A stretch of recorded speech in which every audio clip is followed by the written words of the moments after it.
if you look at the textbook definition of entrepreneur, it literally reads as someone who starts, runs, grows, accepts the risk of doing so and the financial responsibility to start, run, and grow a business. That's the textbook definition.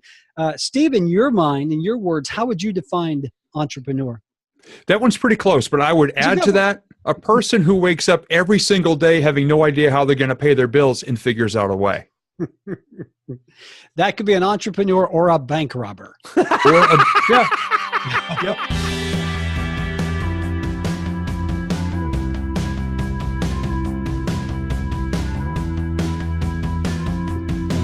Hey, everybody. Welcome back. It is the Digital Entrepreneur Show with Tim Knox, Professor Nez, and Steve GAMLIN. This is the show where we talk about all things digital and how you can use them to either bring your offline business online or create an online business. Digital entrepreneurs is what we talk about on this show. And my co-hosts are two of the best digital entrepreneurs I know, Professor Nez and Steve. Steve, how are you, sir?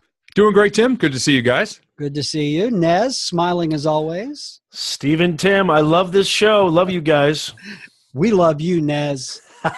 It shows. You probably love us a little more, but we way more. Way more.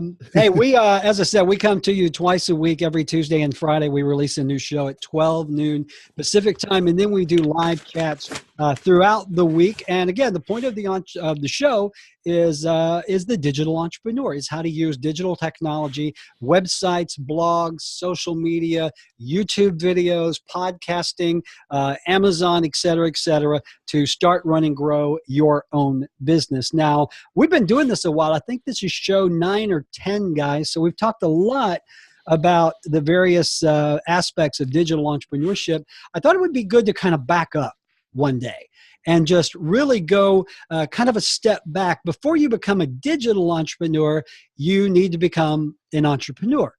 So I thought we'd kind of go into the brain of the entrepreneur for a little while today, and really talk about those things that you need to possess, be them personality traits, characteristics, to be an entrepreneur. Because you guys know as well as I do, just calling yourself an entrepreneur doesn't make you an entrepreneur.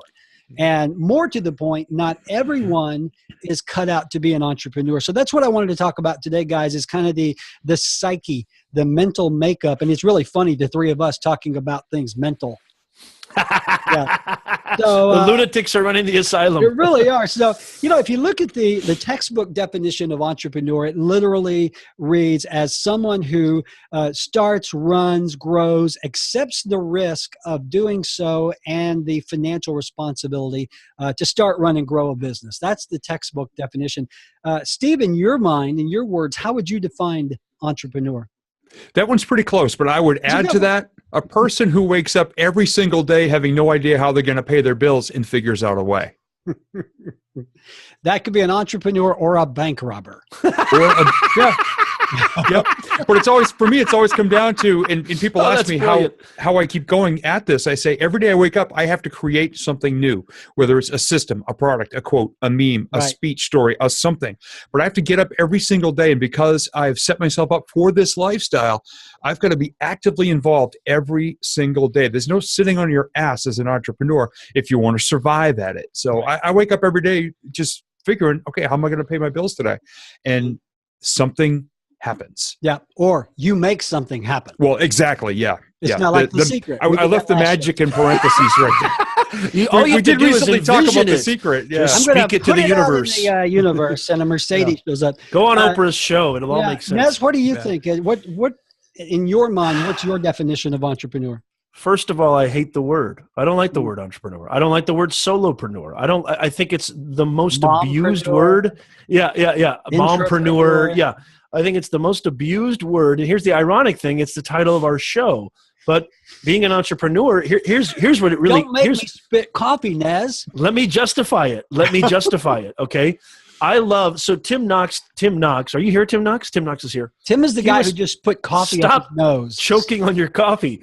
Tim Knox was on Nez Nation Live not too long ago, and we really went in depth with this. I'm loving this episode. I'm loving this topic.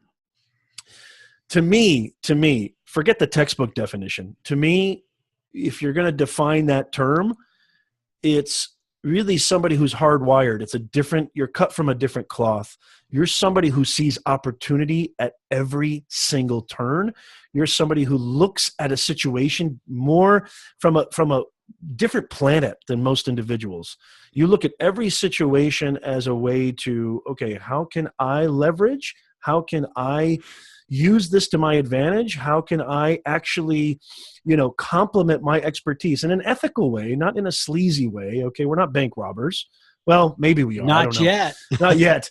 But how can I really see this as a way for me to sort of, advance what I love, what I do best, and where I win and everybody wins, so it doesn't seem like now, I think that there's a lot of people who call themselves an entrepreneur, and it doesn't necessarily mean because you're in business you're an entrepreneur, or because you run a business you're an entrepreneur. I really think you're kind of a gangster. You're kind of a rebel. You kind of have you look at every single opportunity. Like, for example, when Gary Vee talked about ripping out people's flowers in their yard and selling it back to them, or somebody who looks at, like, what we're doing for this show, we're repurposing this in so many different avenues. That's the mind of an entrepreneur. Hey, we're not just going to make a podcast. We're going to do a YouTube channel. Hey, we're not going to just do a YouTube channel. We're going to break this out into different arenas. We're going to go into, Google Play, or we're going to go into SoundCloud. We're going to create different, that's opportunity, seeing expansion, having a vision, a true visionary, I think. I don't know if I answered your question. No, you did perfectly. And what I really liked about it is you answered it with my words on your show, which I think are just brilliant. I was very eloquent.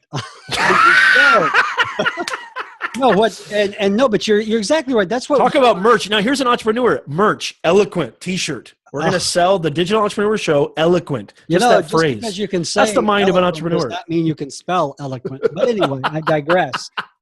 What you and I talked about, Nez, and I'm glad you brought it up, is the entrepreneurs are wired differently than other people, I believe, and not every business owner is an entrepreneur. There's a difference between a guy who buys a Subway franchise and works in that business behind that counter every day, and someone like me, who I think is more visionary, to use the word you said.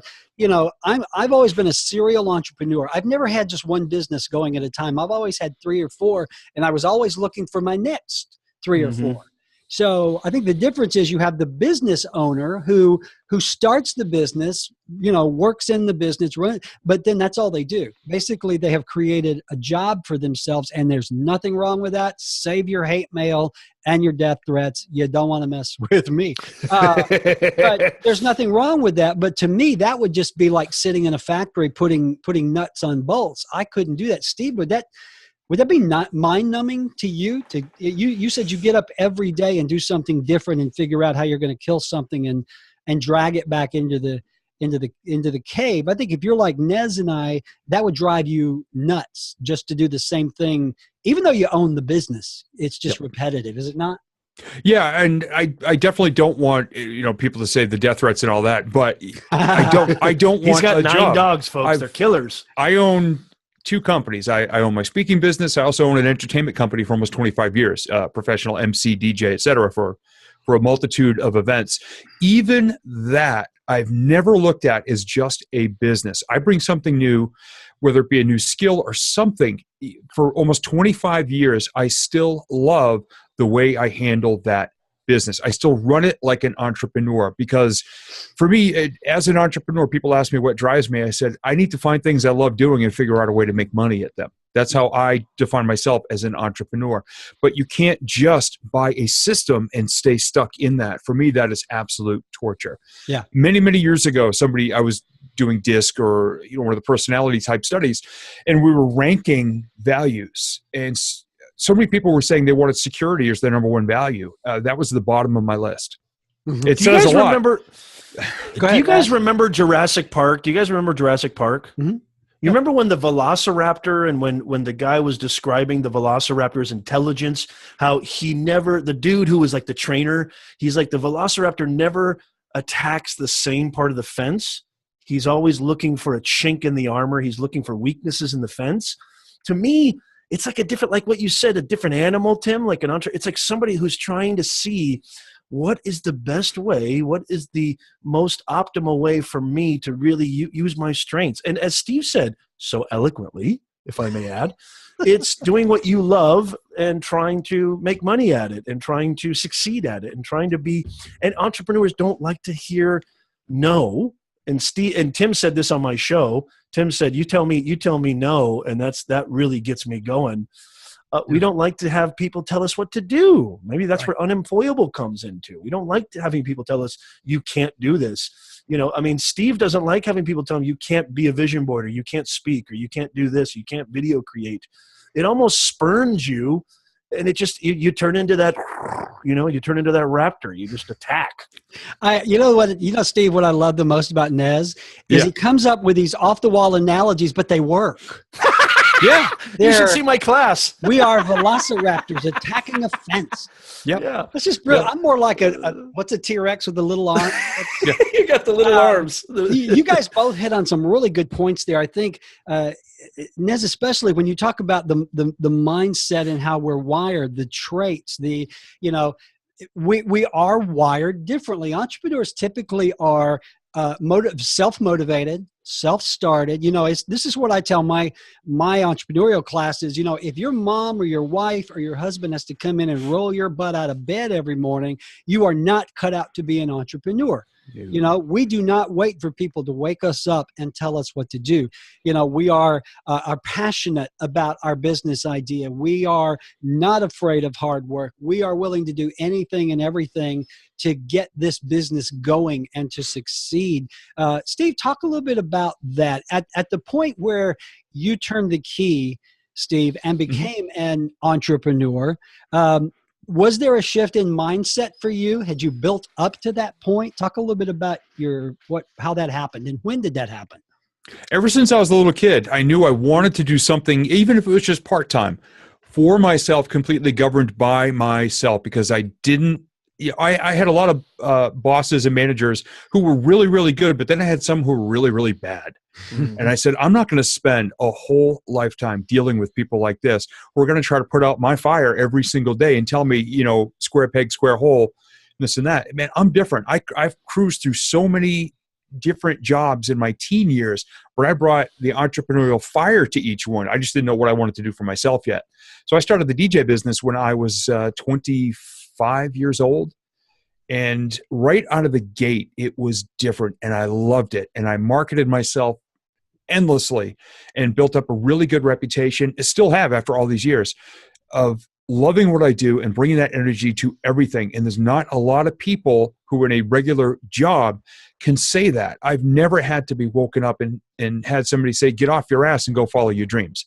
Right. I mean, that just does not happen. And I think part of it being a little crazy and a little idealistic, but understanding that every single day that you get up and put your nose to it and really just do something that day, you get closer and closer to success. And I've had amazing things drop out of the sky on me for doing one tiny little investment that I almost didn't do. Yeah. If I can, Tim. Yes. That's great, Steve. I love how you said that, not having anybody. And I think if we're really talking about how the mindset and what does it entail? How do you know if you're an entrepreneur? Like my dad, you talked about your dad on my show, Tim. My dad, he is a W-2 earner. He likes working for people. There's nothing wrong with that. I want to be very crystal clear. As a matter of fact, there's probably a lot of advantages. You actually have an off switch. You actually have a time card that you can put your feet up and watch House of Cards if you want to. An entrepreneur, I don't know about you guys. I'm sure Tim and Steve can relate to this. From the moment I wake up. Are you a writing professor? I'm not a writing professor. I never said I was a good one. From the time I wake up to literally the time my eyes and my head hits the sack and the pillow, I'm working. Mm-hmm. I mean, I'm even working when I'm hanging out with my kids sometimes. I mean, I know that's terrible. That sounds bad. But again, it's a rumbling. It's a bubbling, burling, bubbling, boiling pot. And it's always working. It's always trying to find, how can I do this? How can I scale? How can I cut costs? How can I increase revenue? How can I, you know what I mean? Yeah. It sounds like you need a CAT scan. So. Yeah, that too. This will be my fourth one this week. No, but my mom, on the other hand, my mom is like me. Like, my mom cannot work for anybody. And I helped her run her leather handbag manufacturing company when I was 11 years old. I started in that before I went into education. And don't get it twisted, everybody. Education is the #1 racket out there. It's a business and a half. Okay. I thought the public sector was going to be a sanctuary for somebody like me, because I actually, in my younger years, I just didn't feel like I wanted to really stay in that world too long, or I wanted something different. That's also another entrepreneurial kind of trait, is always wanting to change and adapt and adjust and do something different. And I found out that education was the ultimate racket. Oh my God, it's the ultimate racket. So my mom was cut from a different cloth. She couldn't answer to anybody, and she hated putting all her time. This is the thing about entrepreneur. We don't want to put all that time, energy for somebody else. It's so much more important that we do it for ourselves. Right.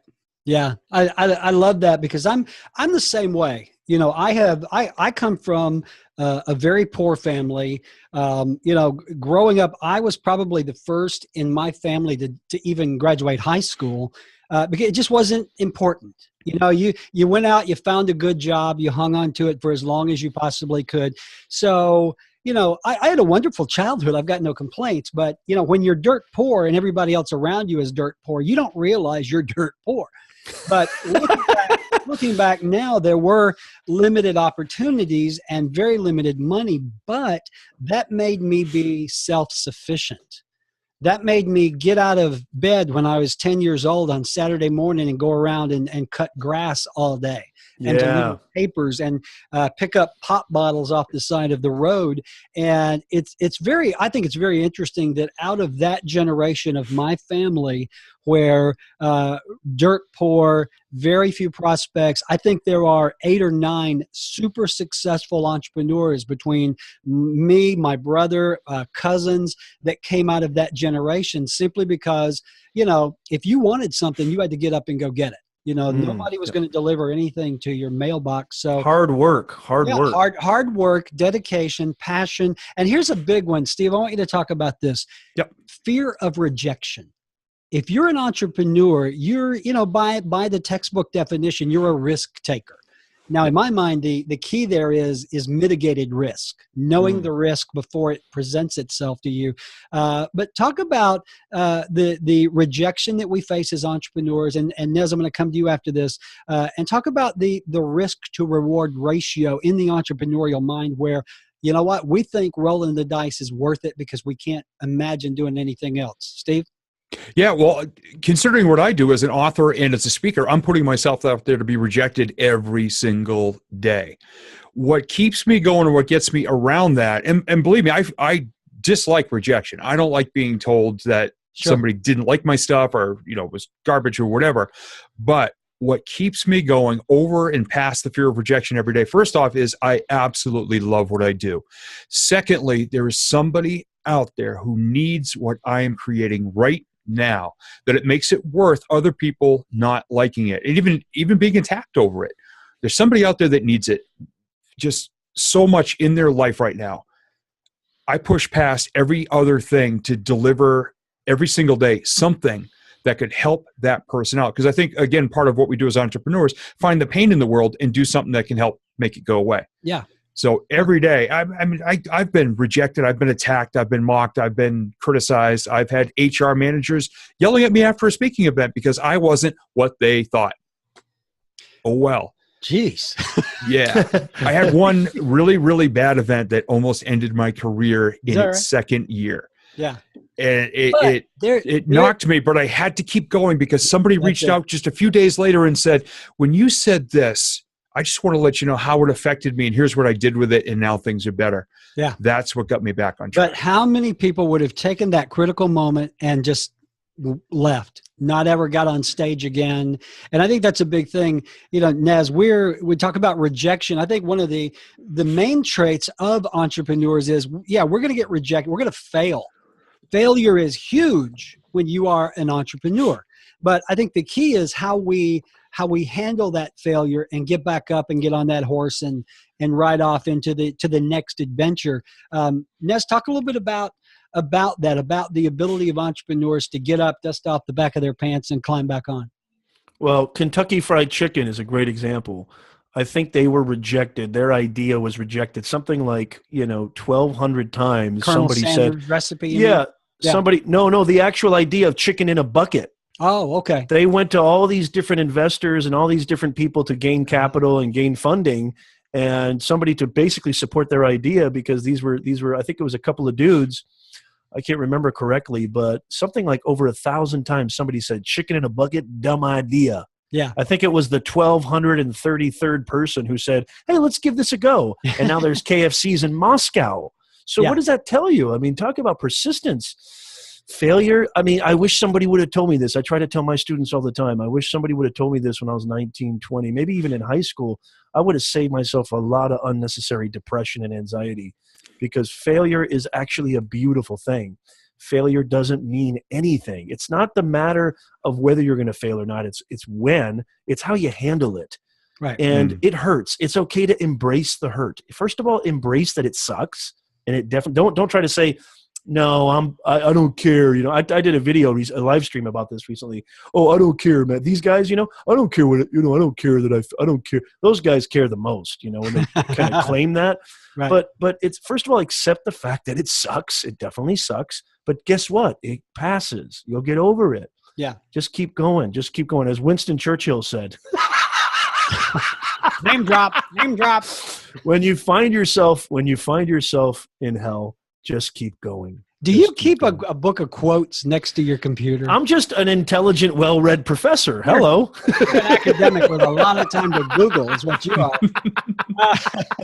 They're all tattooed on my inner. That's funny. Nez's book of quick name drop quotes. I'm trying to set the record for the most consecutive shows without a name drop, man. I think I'm batting 1,000 so far. I think you're doing it, start Steve. Drinking every time Nez drops a name and does a thing. That'll be a good, hey, entrepreneurial mind, drinking game. We'll market it. There you go. Well, I want to talk a little bit more, Steve, about the psyche of the entrepreneur, because as we said at the top of the show, not everyone is cut out to be an entrepreneur. Just saying, I want to start a business does not qualify you to really start, run, and grow a business. So, Steve, if I'm thinking about starting a business, I really have no experience, although it's always kind of been on my mind. When I look at the guy in the mirror, what are some of the questions, and I want both of you to jump in here. Steve, go first. What are some of the questions that someone should ask themselves to make sure that they are really cut out to be an entrepreneur? Steve? How many credit cards do I have, and how many of my monthly payments can I put on them while I'm getting this started? And how much do I value security? I touched on that a little bit earlier. There's no such thing as security anymore. Nope. But if you're a person whose number one value in this world is security, you may not want to become an entrepreneur. It is difficult. And that's part of the reason, it's one of the reasons that my first marriage ended. Her number one was security, and I think it was 10. I'm sorry. I think it was ranked number 10 for me, and for her it was number 1. And that was right about when I was becoming an entrepreneur that things just fell apart. Our values were different, and you have to understand the people around you who may not dig it and who are going to try to protect you by crapping all over your wish to be an entrepreneur. You got to see past that. You got to say, is this for me? Is it exciting? Is it fun? Am I going to grow from this, or am I going to bail on it again, like Nez said earlier, this close to possibly succeeding, right? Because of my fears of it. I mean, be bigger than the fear. Just kick fear in the ass and just keep going. Yeah. Yeah. I think one of the things that, and this again, Nez, this is what I tell my students, is if you're thinking about doing this, you need to ask yourself, is this idea just gnawing at you? Do you eat, live, sleep, breathe your idea?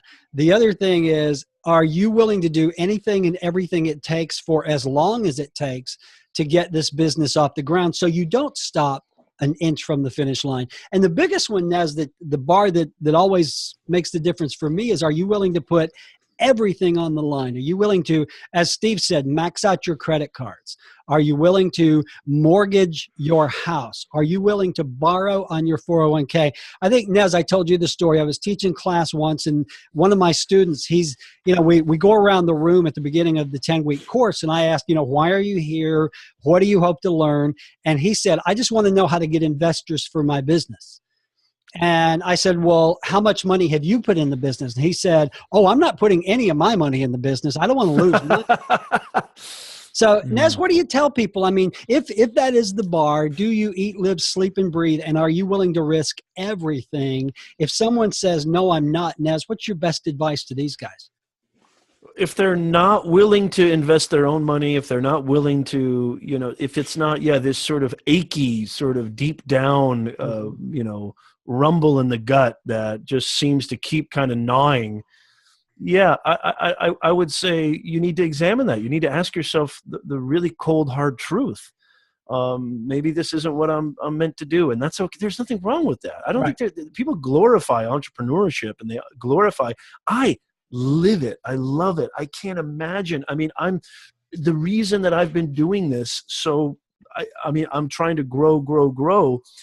Is because I love it first. I love creating something. I'm a creator at heart. I think entrepreneurs are creators at heart, creating something and bringing their ideas to fruition. But also, I'm tired of, I don't fit in that kind of, now I have kids. I don't fit in that academic sort of administrative bureaucratic nightmare. Okay. I have kids, I have a mortgage, I have a wife. Now I'm investing a lot of time and money into my business, but thankfully I also do have, they're paying my insurance, they're paying my family's insurance, and that's fine. And I want to be maybe the voice that says, yes, you should be willing to sacrifice, but if you do have some idea right now, you don't have to just give up on everything on your day gig. Right. I think, that you can still do your day gig until just maybe sacrifice other things like, like watching Netflix or, watching the Penguins win the cup or what have you, or the Golden State Warriors, sacrifice certain things and work on your business if you really care until it grows. And then you have an opportunity to perhaps leave your 9-to-5 gig. Yeah. And if I can add one quick thing onto that, sorry to interrupt you there, Nez. No, okay. No, good. Just as a little caution to people, being an entrepreneur and doing your own thing is one thing. And I absolutely love that. If, there are still opportunities out there for somebody who may not be able to create their entire structure to still be somewhat self-employed by becoming part of a system, which leaves them as an independent person, but maybe some people are more comfortable having a system that they can insert themselves into, which helps to dictate it, because being an entrepreneur, having to create all this ourselves is scary as hell to a lot of people. Now, for me, it was exciting. I bailed on the full-time career to become a full-time entrepreneur. Right at the same time, I was going through a divorce and was near bankrupt at age 35. That's not the way to do it, people. And you got the T-shirt to prove that, Dave. Well, yeah. Well, one thing I think both of you, you always stimulate my brain with the things you say. I think, and Nez makes a really good point. Stimulate you? You eloquently stimulate me, Nez. You stimulate me to obsequious. Oh, yeah. Okay, that's the two big words for the show. No more. All right, that's it. But the point is, you don't have to dive in completely.